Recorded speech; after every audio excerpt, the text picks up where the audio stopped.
ကျွန်တော်တို့တွေကတန်ဖိုးမြင့်ပစ္စည်းတွေတုံးနိုင်တဲ့လူတွေကိုတွေ့ရင်အားကြကြတယ်သူတို့တုံးနိုင်တဲ့ပစ္စည်းတွေကိုလည်းလူချင်ကြတယ်တုံးချင်ကြတယ် TikTok Facebook တို့ကြည့်လို့ရှိရင်လည်းဒီလိုတန်ဖိုးပစ္စည်းကိုတုံးနိုင်တဲ့လူတွေဖူးလိုက်ပြောင်းလိုက်ကိုမြင်ရတာကျောင်းတွေယူနီတွေတင်တန်းတွေတက်နေလဲဒီလိုပဲကျွန်တော်တို့လက်လန်းမမိနိုင်တဲ့ brand တွေကိုတုံးနေတဲ့လူတွေမှုလို့ပေါ်နေရောဆိုတော့ဒီလိုမြန်မာများလာတော့ကျွန်တော်တို့ဘဝအသေးသိမ့်ပြီးသူတို့ဘဝလူဖြစ်ရကြိုးနိုင်တယ်ဆိုတဲ့အတွေ့ဝင်လာမယ်သူတို့လိုကောင်းစားတွေတုံးနိုင်တဲ့ဘဝပျော်ပြားကောင်းပြီးကျွန်တော်တို့လိုအရာရာချင်းချင်းတုံးဖွင့်နေရတဲ့ဘဝကအတိတ်ပဲမဲ့နေတယ်လို့ခံစားလိုက်ရမယ်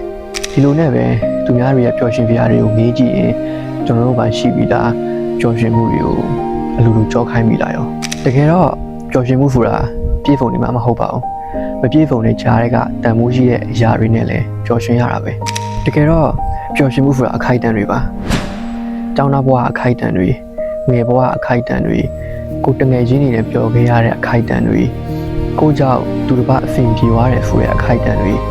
ကိုချစ်တဲ့သူကောင်းကောင်းမွန်မွန်နေနေရတာကိုမြင်တွေ့လိုက်ရတဲ့အခိုက်အတန့်တွေဒီလိုခိုက်အတန့်တွေကို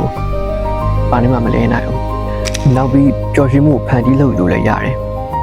သူများရဲ့လို brand ကောင်းစားတွေကင်နိုင်တဲ့အခြေအနေရောက်ရှင်လားအဲ့အခြေအနေကိုရအောင်လုပ်ဒီလိုရည်ရွယ်ချက်နဲ့ရုန်းကန်နေရင်တစ်ဖိမီတစ်ဖိတတ်နိုင်တာလည်းပျော်ရွှင်ရတာပဲနောက်ဆုံးကိုရောက်ချင်တဲ့အခြေအနေကိုရောက်သွားရင်လည်းပျော်ရွှင်ရတာပဲဆိုတော့သူများပျော်ရွှင်ပြရာတွေကိုရေးကြည့်နေရပြီးချက်ပြီးကိုမှရှိပြီးသားပျော်ရွှင်မှုတွေကိုမြင်အောင်ကြည့်ပါခံစားပါကိုလိုချင်တဲ့ပျော်ရွှင်မှုတွေကိုလည်းဖန်တီးပါ